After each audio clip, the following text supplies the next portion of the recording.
Okay बेटा, let's discuss the test firstly. ठीक है,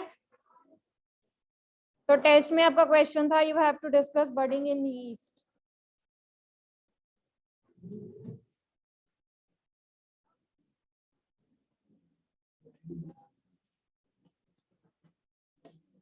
यस बेटा, what is budding?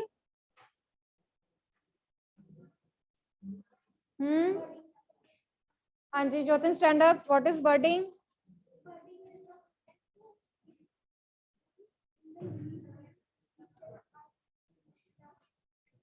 The yeast cell. Okay, method तो बताओ बेटा बडिंग का। हाँ जी, who will tell what is budding? Who will tell what is budding? Kartik, test attempt नहीं किया कल? देखा, वेरी गुड।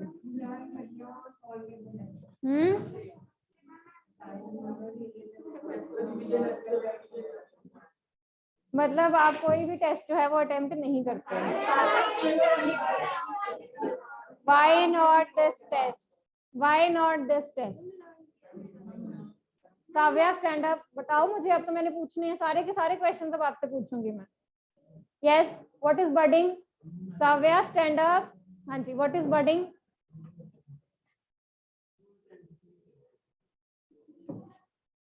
बहुत अच्छी बात है बेटा। सबसे पहले मुझे बताओ, is it sexual mode of reproduction और asexual mode of reproduction? So you can say the budding method is the asexual mode of reproduction. ठीक है, that occurs in case of the yeast cell. Now, how do the yeast cell they actually do or reproduce in the budding method? सबसे पहले first step में क्या होता है?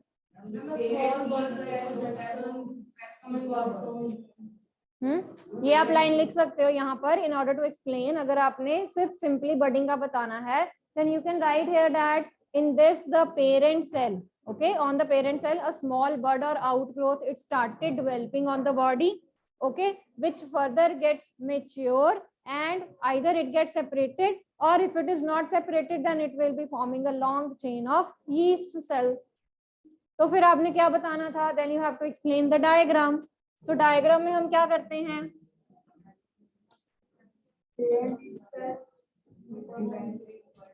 This is parent yeast cell. Then अब इसके ऊपर एक बर्ड जो है वो डेवलप होगी। दिखाई भी थी मैंने आपको, वीडियो भी दिखाई थी। Still you people didn't attempt. और क्या होता है? Elongation of nucleus is there. उसके बाद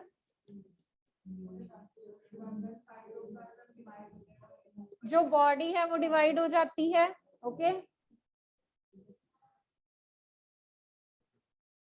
यस, उसके बाद व्हाट हैपेंस नेक्स्ट?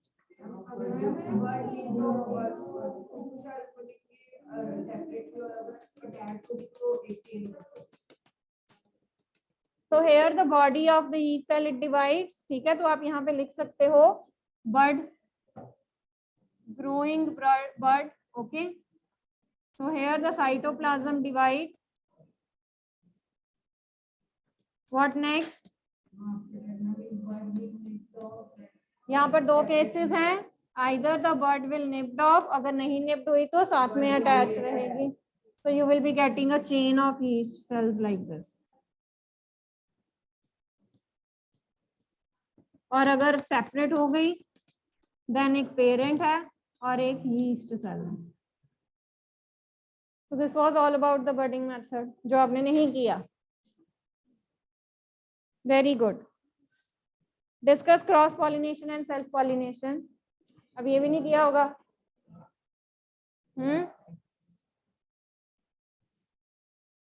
हाँ जी, बोलो. Cross pollination and self pollination.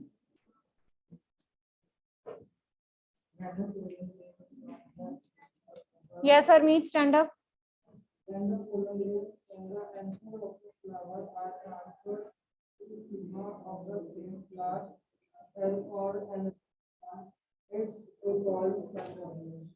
मैंने सेल्फ ओके पॉलिनेशन, उसके बाद सेल्फ पॉलिनेशन और क्रॉस पॉलिनेशन बताओ अब ज्योतिन।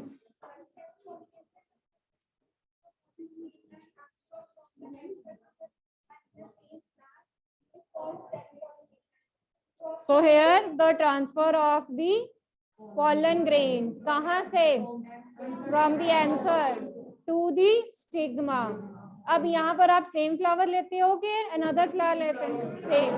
तो सेल्फ पॉलिनेशन में सेम फ्लावर पे क्या होती है? ट्रांसफर होती है। सो यहाँ पर किस किस की आप एग्जाम्पल दे सकते हो? Examples of the flowers that undergo the self pollination. Bisexual flowers कौन कौन से हैं? मस्टर्ड, चाइना रोज, चंपा, ठीक है। These are the examples. Yes, petunia. These are the examples of the flowers that actually undergo self pollination. And what is cross pollination? Akshara?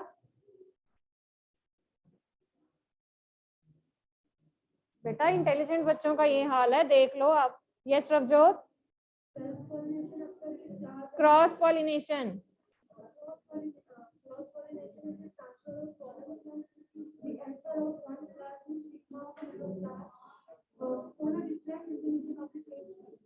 okay, so here basically the transfer of the pollen grains, it will occur from the anther to the stigma of different flowers. ठीक है, वहां पर same flowers है, यहाँ पर क्या है? Different flowers.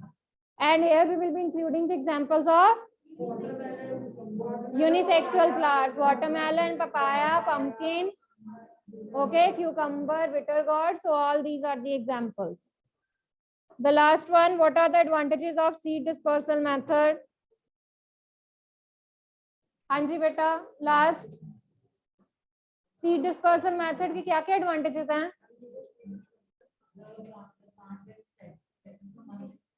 Very good, scattering of the plants from one area to the another area. Okay, it prevents overcrowding of the plants in one area. ठीक है, एक पर्टिकुलर स्पीशीज जो है वो ओवरक्राउडिंग से बच जाती है।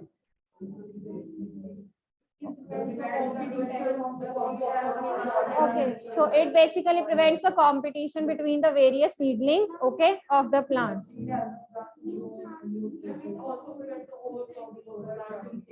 ठीक है जी, right? So new plants they grow to the new areas, overcrowding से बच जाते हैं, competition से बच जाते हैं, okay? They get actually the sufficient amount of nutrients that they require, okay? And what are the various agents that bring about the seed dispersal method?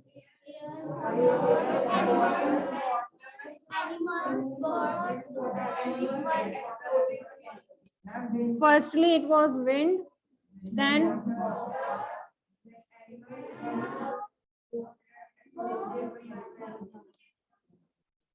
तो ये चार इसमें आपने मैकेनिज्म या चार एजेंट्स जो थे वो बताने थे, okay? And you can explain them in one line that the wind it acts as a carrier for two seeds that are light in weight है और टर्न बाय टर्न बोलो, मेरे सभी बोल रहे हैं। हाँ जी कार्तिक। ओके, सो यहाँ पर हमने वैसे सीड्स लेने हैं that are actually light in weight and they are having wings, okay? तो यहाँ पर आप इसके एग्जांपल दे सकते हो, ड्रम स्टिक और कॉटन, ठीक है? तो एक एक दो एग्जांपल्स आप दे सकते हो। फॉर द वाटर, अब कोकोनट के लिए यहाँ पर क्या होनी चाहिए? या वाटर के साथ पॉलिनेशन होगी, डिस्पर्सल होगी, तो यहाँ पर क्या क्या इंपॉर्टेंट कंडीशन है कि उस सीड्स के कैसे होने चाहिए? फाइब्रस या स्पॉन्जी कोट होना चाहिए, ओके? फ्लोटिंग एबिलिटीज होनी चाहिए उस सीड में जो कि इजीली उसको हेल्प करे फॉर दी फ्लोटिंग। तो यहाँ पर आप कोकोनट की एग्जांपल ले सकते हो, वाटर लिली, लोटस की एग्जांपल दे सकते हो। Next, animals, Gourish.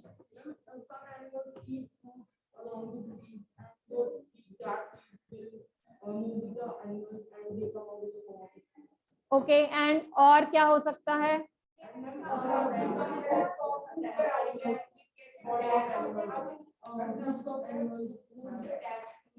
सो यहाँ पर आप स्पाइक्स की बात कर सकते हो, हुक्स की बात कर सकते हो, the seeds that are actually having spikes और हुक्स ऑन देम। तो वो क्या करते हैं? वो एनिमल की बॉडी के साथ या उनके फर्स के साथ क्या कर जाते हैं? अटैच कर जाते हैं। तो जैसे जैसे एनिमल्स मूव करते हैं ये सीड्स भी जो हैं वो उनके साथ ट्रेवल करते हैं. Here you can do the example of Xanthium urania go through. Okay, and last by the bursting mechanism where the fruit it actually burst out. यहाँ पर जो आपका फ्रूट है वो क्या कर जाएगा, बर्स्ट आउट कर जाएगा and it will scatter the seeds to a large distance. Okay, so in this way these seeds they will grow further. Here the examples are pea, castor, balsam, okay, geranium. So these all are the examples and this is all about your test. बहुत difficult था? Then why you people have not attempted? मतलब आप ऐसे ही करते हो ना, देख के छोड़ देते हो. अब मुझे पता चल गया.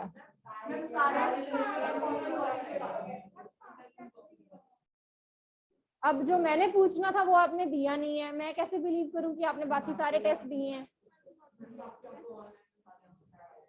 Okay, this question was of 4 marks, तो डिटेलिंग इसकी नेसेसरी थी. ठीक है, in this question you can also discuss about the seed dispersal. Firstly कि सीड डिस्पर्सल क्या होता है, उसके एडवांटेजेस आप 3 लिख सकते हो. उसके बाद ये सारे मेथड्स बताने हैं and you can explain them in 1 line with their examples. Okay, so this is all about the test. हाँ, आप एग्जांपल दे सकते थे. हाँ, पॉलिनेशन में और तो कुछ हमने लिखना नहीं है. ठीक है, डेफिनेशन है with examples you can give. और अगर आपने बहुत ज्यादा देखो जैसे 3 मार्क्स में है, so you can express that in diagrammatic form also. तो आप डायग्रामेटिक फॉर्म में उसको एक्सप्रेस करो. हाँ, पॉलिनेटिंग एजेंट्स भी बता सकते हो कि यहाँ पर ये पॉलिनेटिंग एजेंट्स एक्ट कर रहे हैं. ठीक है, बट अगर आप उसको डायग्रामेटिक फॉर्म में एक्सप्रेस करोगे तो दैट विल एड, ठीक है, more impact to that question. Okay, now today we will be starting. अब हमने फिजिकल एंड केमिकल चेंजेस कर लिया है.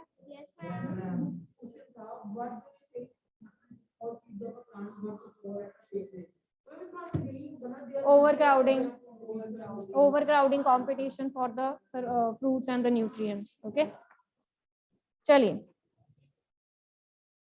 So next chapter we are going to discuss is weather, climate and adaptation of the animals. ठीक है, चलिए, let's start with the next chapter of the revision test 1.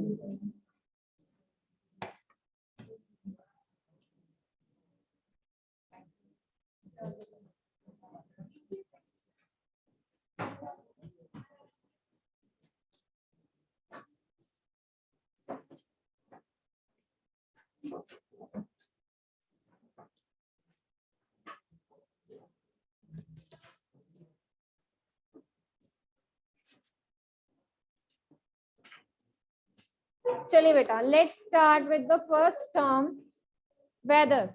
Now you all are familiar with the term weather. So how you will discuss this term? अब आप देख रहे हो ना daily weather changes हो रही हैं. Can you observe? ठीक है, हाँ जी, लास्ट नेक्स्ट.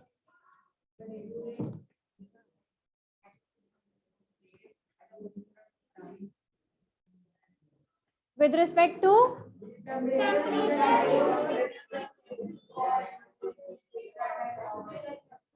okay, Gaurish.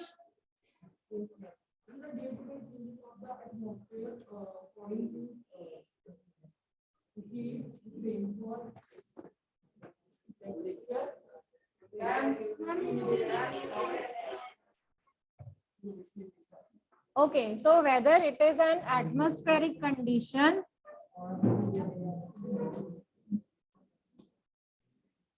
सबसे पहले देखो डेफिनेशन को हमने लिखना कैसे है. जब भी वेदर का क्वेश्चन आएगा तो आप किसको कंसर्न करते हो?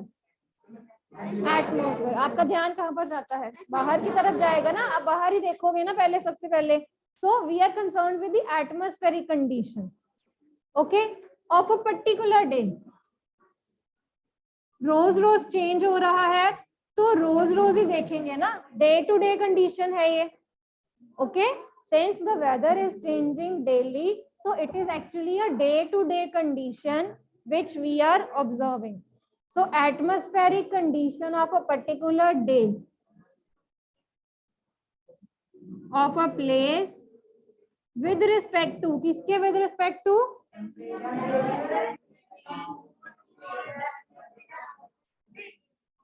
temperature, humidity, rainfall,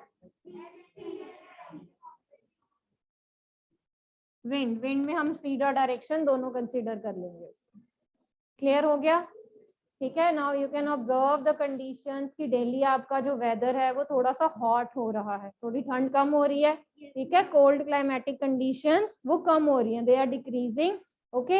and what is the main role, what is the main agent due to which all these conditions they are actually changing? This is the sun. ठीक है. So sun, it is actually the main agent that actually bring about all these conditions in the or all these changes in the weather. ठीक है जी. चलिए. Weather reports they are actually prepared by the meteorological department. So weather reports they are prepared by the meteorological department. Okay. तो meteorological department जो है वो सारा observe करते हैं कि आज टेम्परेचर कितना होगा. ठीक है. What will be the humidity today? Rainfall के चांसेस हैं कि नहीं. आप अपने फोन्स में भी डेली ऑब्जर्व करते होंगे. ठीक है. कि कब जो है वो सनलाइट है, कब जो है वो रेन है. ठीक है. क्लाउडी कब है. तो ये सारी कंडीशंस जो हैं, ये सारे चेंजेस जो हैं वो कौन ऑब्जर्व करता है? Meteorological department. Okay, so coming to the next is, like I told you, all the changes they are done by the sun. ठीक है. अब आपने ये पढ़ा होगा कि wind speed जो है that also plays a very very important role. Land breeze and sea breeze हम पढ़ के आए हैं. What is land breeze? Land breeze का मतलब क्या है कि land से जो है वो wind जा रही है, sea की तरफ जा रही है. So which will be hotter and which will be colder?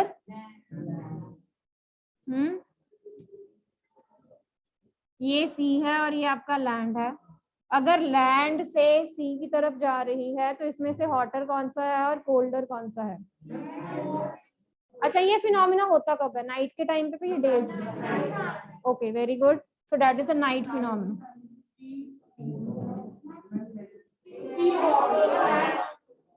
Night के टाइम पे जो सी है as compare to land that will be hot, क्योंकि जो आपका लैंड है वो कूल हॉट भी जल्दी होता है और कूल भी उतनी ही जल्दी होगा. Okay. Now what will happen?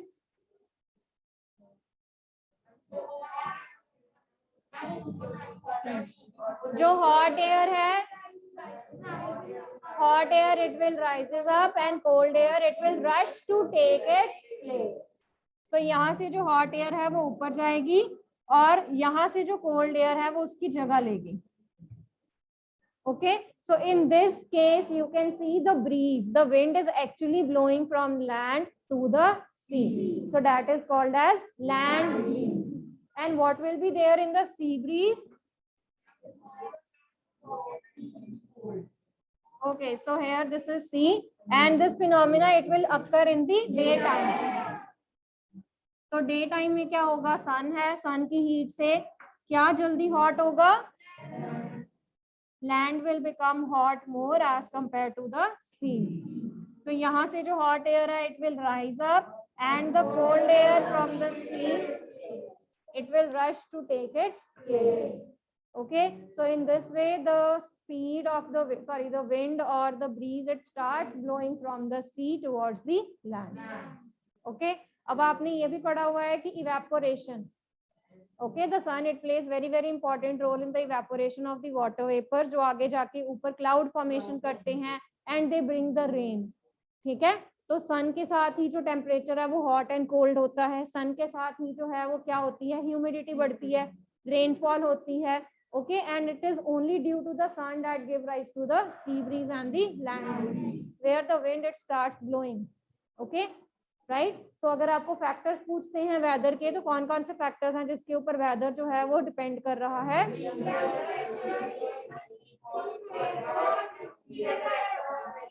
Temperature, rainfall, humidity, speed and direction of the wind. So these are the four factors on which the weather of a place it depends. Okay, now coming to the next is climate.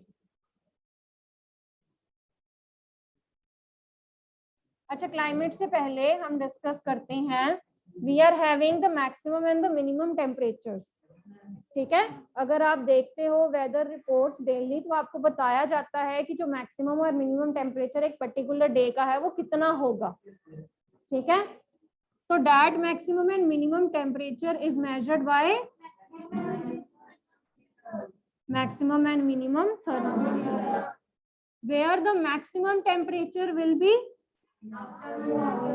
Afternoon में होता है and minimum early morning में minimum होता है। Okay, so maximum and minimum temperature they are measured by the device known as maximum minimum thermometer। ठीक है, तो ये थर्मोमीटर ऐसे करके होता है कुछ। So on the board it is having actually two limbs attached to it, और इन limbs के बीच में क्या डाला होता है उन्होंने, मरकरी अटैच किया। ठीक है, तो यहाँ पर रीडिंग्स होती हैं। Okay, the both sides they are having reading। तो मरकरी का लेवल कम और एक लिम्ब में ज्यादा होता है। ओके राइट, तो जो कम वाला है वो आपको कौन सा टेम्परेचर देगा, एंड जो हाईएस्ट वाला है that will be maximum temperature. Okay, coming to the next is humidity. ठीक है, humidity is what, amount of water vapour present in the air. Air में कितने वाटर वेपर्स जो हैं वो प्रेजेंट है। And how you are going to measure the humidity,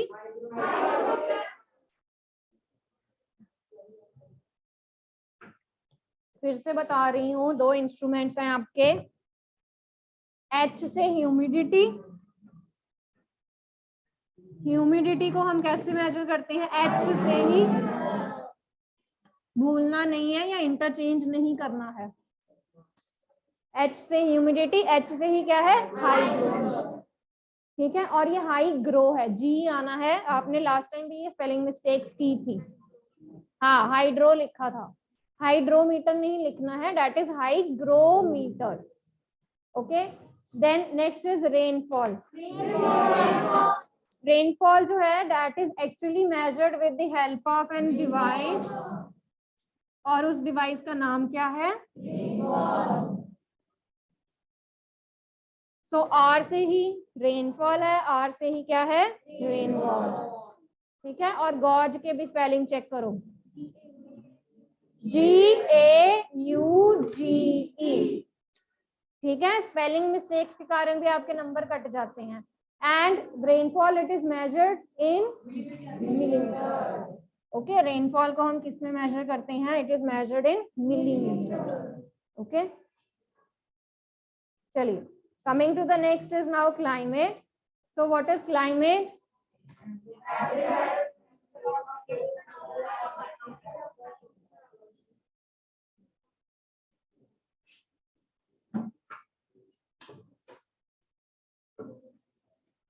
So the main difference between weather and climate is this, कि weather जो है वो आपको शॉर्ट टर्म चेंजेस बताते हैं।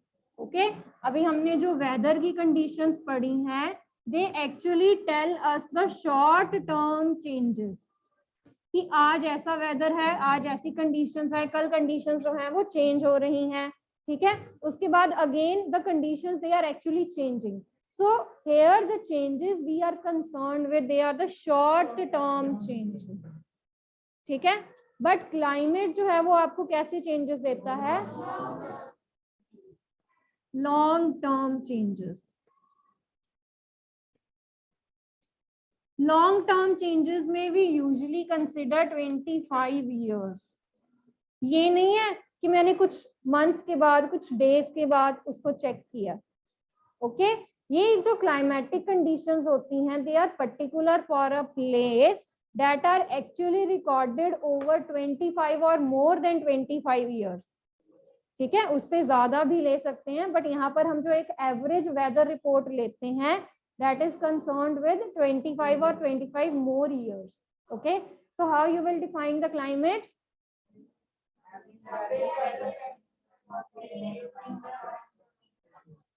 Average weather pattern of a place taken over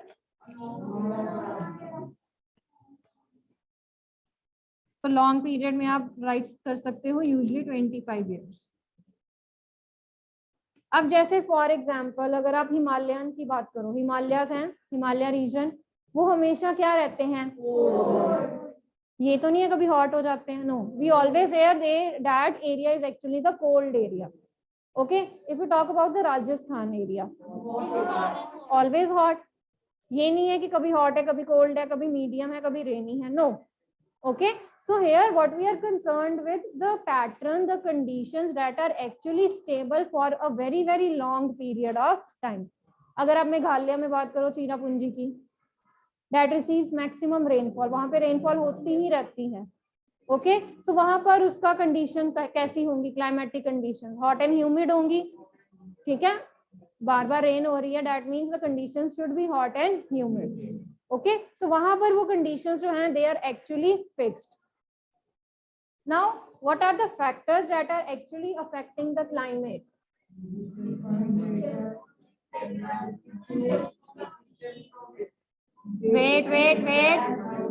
Wait. Distance from equator. आपको पता है जो एरियाज इक्वेटर के पास होंगे वो ज्यादा क्या होंगे, और जो एरियाज दूर होंगे, ठीक है, तो इट विल डिपेंड, जो रीजन जो है वो इक्वेटर के पास है तो वो क्या होंगे, हॉट होंगे, और जो दूर है वो कोल्ड होंगे। ओके, नेक्स्ट,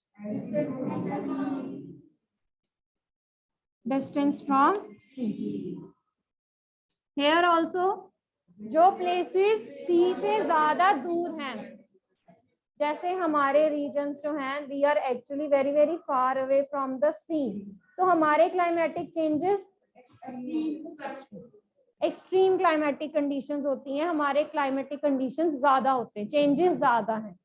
बट जो प्लेसेस जो हैं वो कोस्ट के पास हैं, सी के पास हैं, जैसे मुंबई साइड है, वहां पर इतने ज्यादा फ्रीक्वेंट चेंजेस नहीं होते, ठीक है, बहुत ज्यादा क्लाइमेटिक कंडीशंस जो हैं वो चेंज नहीं होती हैं वहां पे। ओके, चलिए, coming to the next is altitudes.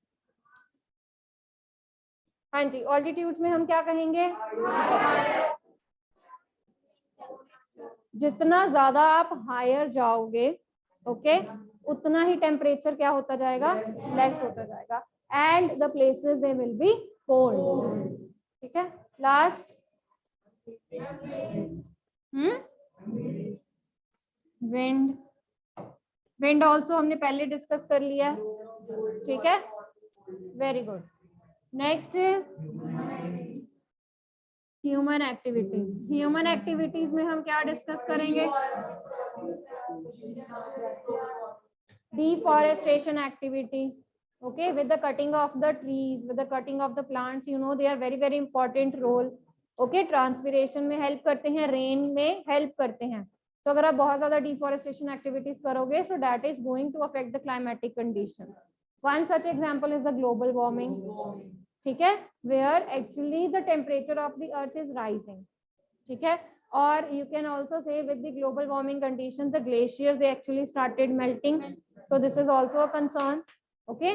और क्या conditions हो सकती हैं, ग्रीन हाउस गैसेज है, ठीक है, इंडस्ट्रियलाइजेशन के कारण क्या हो रहा है, जो ग्रीन हाउस गैसेज है they are actually increasing due to automobile exhaust, industrialization, तो इन सब के कारण क्या हो रहा है, due to these human activities the climatic conditions they are getting affected, okay, हाँ, पॉल्यूशन हो रहा है। Coming to the next is,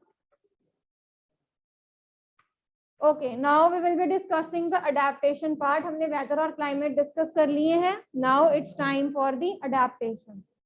अब हमने अडेप्ट कैसे करना है जो भी हमारे चेंजेस हो रहे हैं वेदर और क्लाइमेट के। So here we will be discussing the adaptations of the plants and animals, okay। तो एनिमल्स में सबसे पहले we will be distributing this into two parts। एक हमारे आ जाते हैं पोलर रीजन्स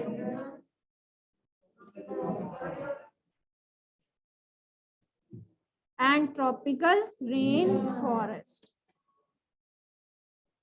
तो हम इन दो एरियाज की, इन दो प्लेसेस के लिए क्या देखेंगे, that how the animals that are actually living in these places they are going to adapt themselves। polar regions में कौन कौन रहता है,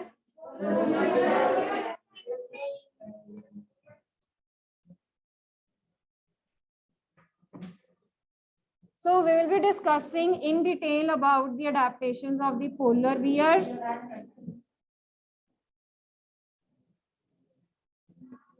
Okay, they are the extreme climatic conditions they are having. बहुत ज़्यादा cold climatic conditions होती हैं, ठीक है. जो sun है वो 6 months जो है, right?